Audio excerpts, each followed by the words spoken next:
오늘 있었던 정치권 뒷이야기를 들어보는 정치 톡톡 시간입니다. 국회팀 김순철 기자와 함께합니다. 어서 오십시오. 문재인 대통령이 수령할 연금이 오늘 화제가 됐더라고요. 어느 정도 됩니까? 예, 내년 5월에 퇴임하는 문재인 대통령은 경남 양산에 내려가 사저에서 생활하게 됩니다. 그런데 국민의힘 의영 의원실이 확보한 자료에 따르면 문 대통령이 받게 될 연금이 매달 1,390만 원인 것으로 조사됐습니다. 평생이요? 예, 문 대통령은 2019년부터 연봉 인상분을 반납해 매년 2억 3천여만 원을 받고 있는데요. 전직 대통령은 지급 당시 대통령 보수의 95%를 연금으로 지급한다는 규정에 따라 이같이 결정됐습니다.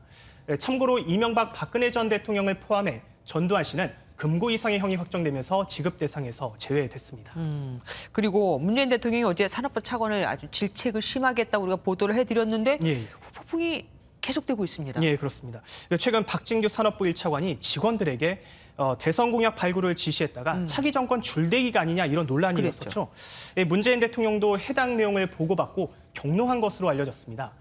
구윤철 국무조정실장은 오늘 긴급 차관 회의를 소집해 공무원 신분으로 선거에 개입하는 행위에 엄중히 책임을 물을 것이라며 각 부처 감사실을 중심으로 선거중재 위반이나 공직기강 회의에 대한 감찰 활동 강화를 지시했습니다.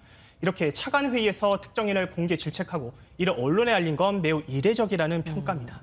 그리고 이낙연 캠프 얘기 좀 해볼게요. 현대위원장을 맡았던 서른 의원이 뭐 사퇴를 한다 만다 얘기가 있던데 이건 뭡니까? 예, 어제 이낙연 전 민주당 대표가 모든 것을 걸겠다면서 의원직 사퇴를 선언한 데 이어 오늘은 서른 의원이 결기를 보여한다며 의원직을 내려놓겠다고 밝혔습니다. 예, 오늘 오전에 사퇴 기자회견까지 예고했지만 이 전 대표와 송영길 당대표 등의 강한 만류로 결국 뜻을 접었습니다. 이낙연 후보의 의원직 사퇴 결단에 힘을 실기 위해서 본인께서도 사퇴를 하시겠다는 생각을 가졌지만 캠프에 속한 의원님들의 만류로 일단 오늘 보류하는 것으로 알고 있습니다.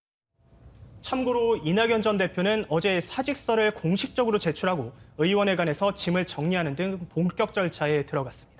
윤희숙 의원도 사직서 냈잖아요. 이건 어떻게 돼가고 있습니까? 예, 윤희숙 의원의 사직서에 대해서는 국민의힘이 오는 13일에 열리는 본회의에서 처리하자 이렇게 민주당에게 제의한 것으로 알려졌는데요.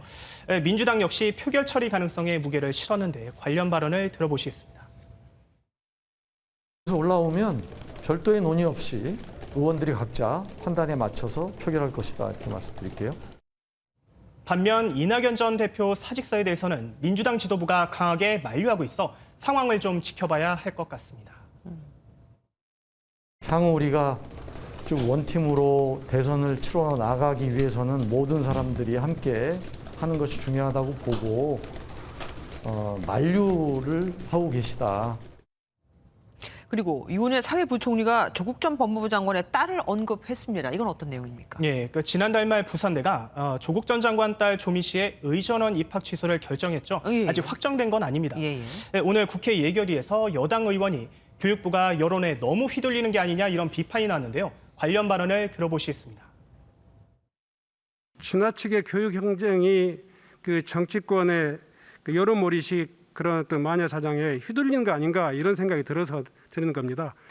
지금 부산대에서 이제 앞으로 추진 중인 이런 행정 절차가 이러한 기본 원칙에 입각해 볼 때 하자 없이 진행되는지를 저희가 지켜볼 것입니다. 정치권 일각에서는 유은혜 부총리가 자신에게 조시 입학 취소에 대한 책임론을 제기했던 추미애 전 장관 때문에 심리적 압박을 받아왔다는 주장도 나옵니다. 일관성이 있어야 할 텐데 말이죠. 지금까지 정치 톡톡 김순철 기자와 함께했습니다.